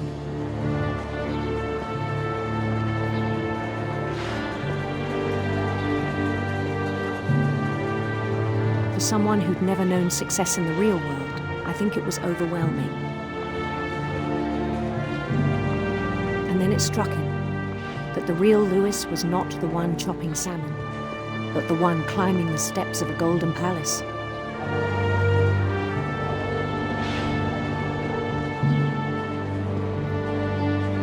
My imagination is as real as my body, he told me. It was hard to argue with him.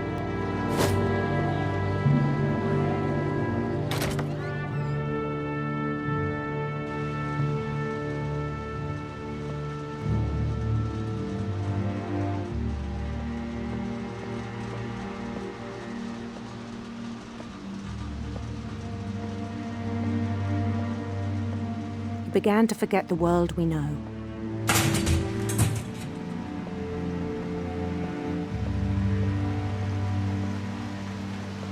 I think it pained him to remember Louis, the cannery worker.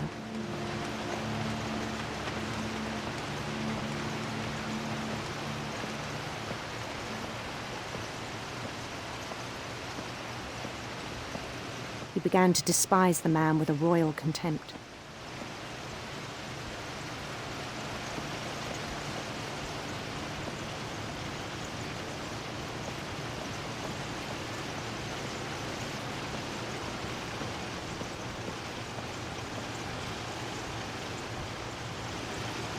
I still thought I could save him.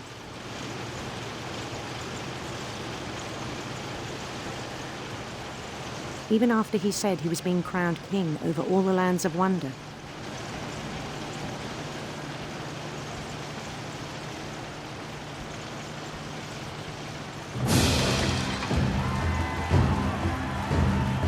The palace would be packed with his companions.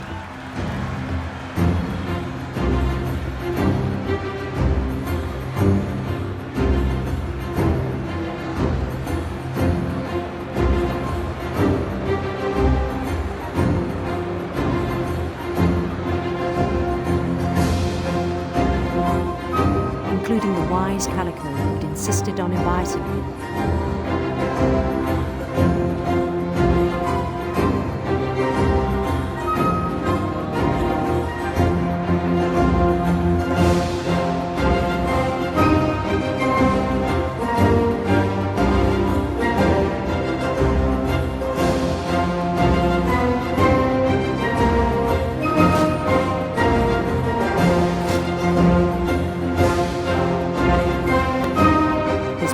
Waiting, holding his crown.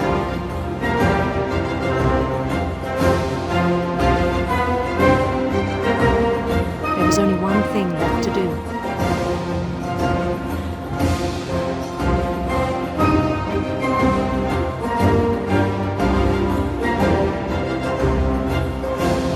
Bend down his head.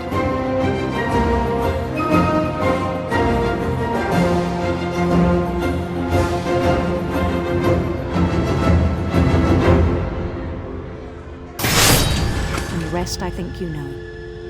Mrs. Finch, your son was a kind man who will be missed by all of us who knew him.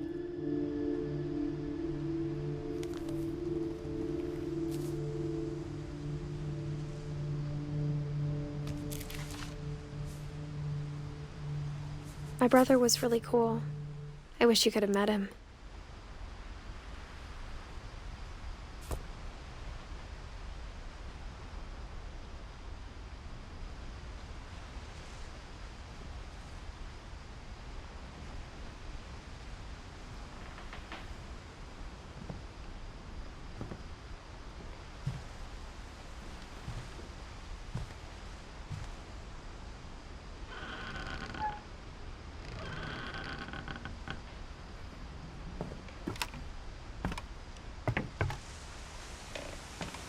On the way back from Louis's funeral, my mom told me to start packing.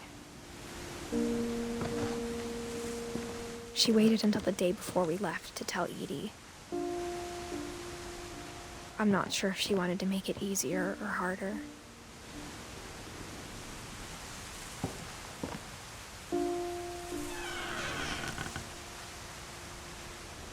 I wish we'd stayed. But I understand why we left.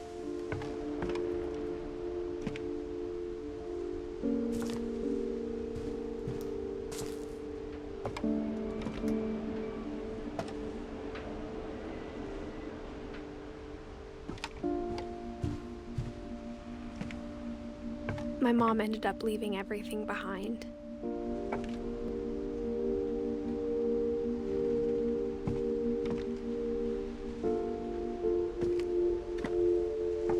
What happened that night had been coming for a long time. Maybe it should have come sooner.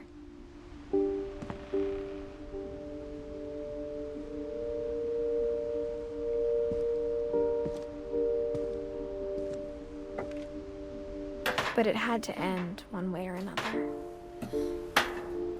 All that's left now is to tell you about that last night.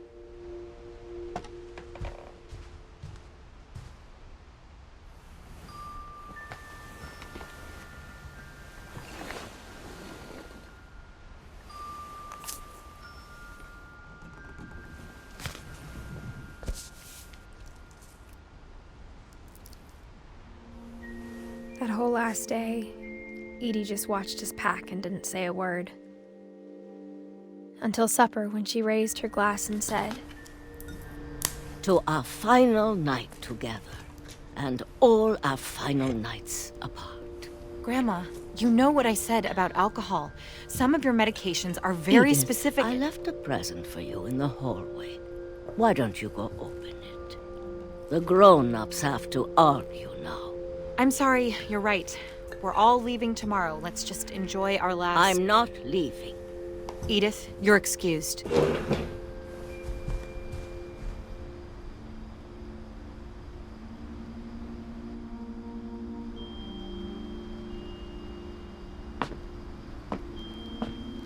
The power had been shut off that morning, but Edie always had plenty of candles.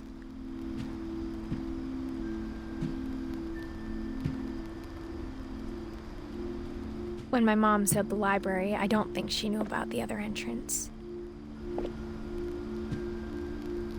Or that Edie had a key to it.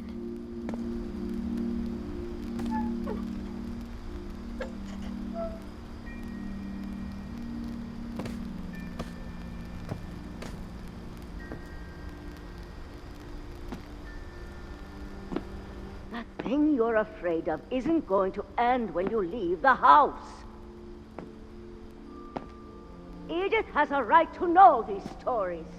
My children are dead because of your stories.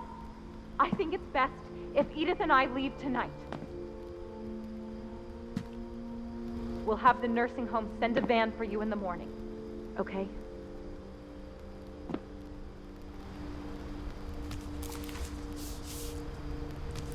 Dear Edith, there's so many stories I wish I could tell you, but there's only time for one. This is about what happened on the night you were born. That night, the tide went way, way out.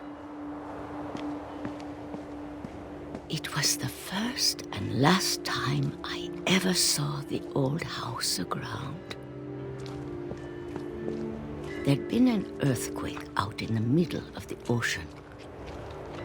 They called it the lowest tide in 1,000 years. God, it smelled awful. You know, I've seen that house every day of my life.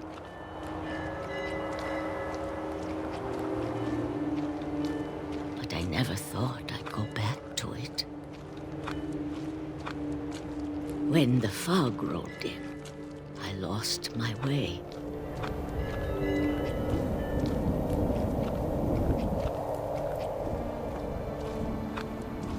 I got turned around.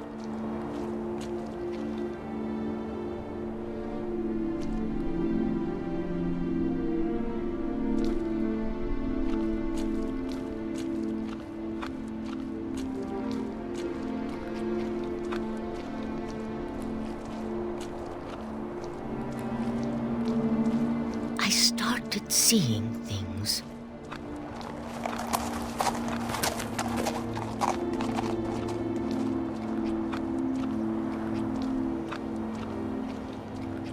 Things I'd forgotten had ever existed.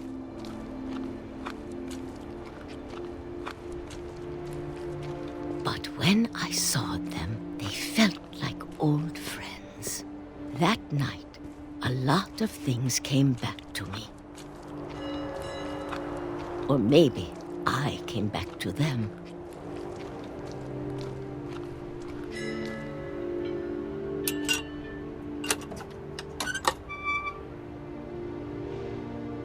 Things I can't explain, but that I need you to try and... Edith, what are you doing in here? It's mine. Edith! Mom, you're gonna rip it! Let go! I kicked and screamed, but Mom dragged me to the car.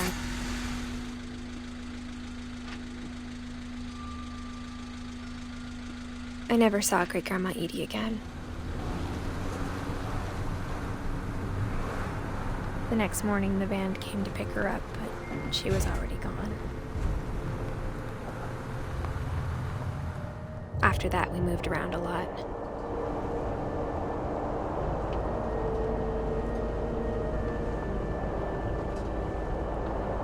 We both tried to make the best of it.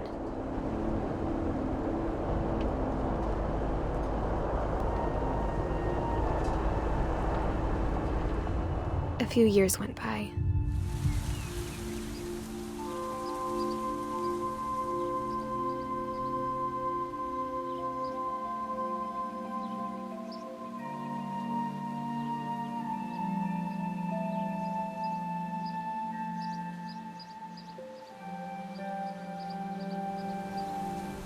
My mom didn't like to talk about it,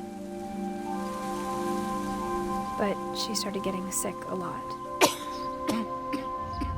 The rest happened pretty quickly.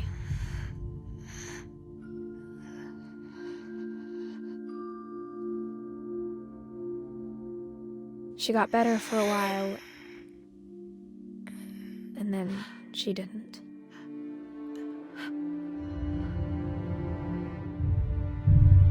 And then I was alone.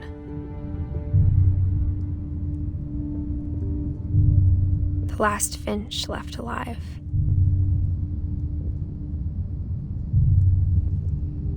Until I found out about you. I'm still not sure what to tell you about all this. If we lived forever, maybe we'd have time to understand things. But as it is, I think the best we can do is try to open our eyes and appreciate how strange and brief all of this is.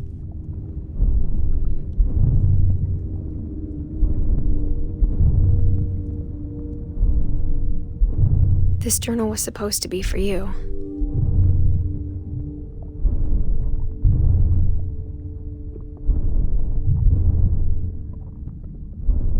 But now I hope you'll never see it. I just want to meet you and tell you all these stories myself. But I guess if you're reading this now, things didn't work out that way.